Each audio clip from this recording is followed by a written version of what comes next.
मोदी सरकार के प्रोपेगेंडे को बेनकाब करने के लिए पाकिस्तान ने सफारती महाज पर भी भारत से जंग का फैसला कर लिया है।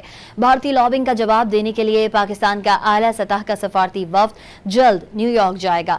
सफारतकार शशि थरूर की सरबराही में भारतीय टीम ने न्यूयॉर्क में झूठ को सच बनाने की कोशिश की। पाकिस्तानी वफ्द आलमी बरादरी के सामने पाकिस्तान का मौकिफ पेश करेगा।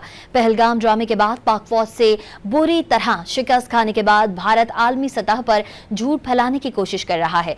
पाकिस्तानी वफ्द के लिए फौरी तौर पर वफाकी वजीर माहौलियात मुसद्दिक मलिक, साबिक वजीर खारजा हिना रब्बानी खर, सेनेटर बुशरा रहमान, खुर्रम दस्तगीर, अमरीका में साबिक पाकिस्तानी सफीर जलील अब्बास जिलानी और सेनेटर शहरी रहमान के नाम सामने आए हैं। हतमी फहरिस्त का ऐलान बाद में होगा। पाकिस्तानी वफ्द की 1 जून को न्यूयॉर्क आमद मुतवक्के है। जराये के मुताबिक ये भी मुमकिन है कि पाकिस्तान यूरोप और शुमाली अमरीका के लिए 2 अलग अलग वफूद भेजे।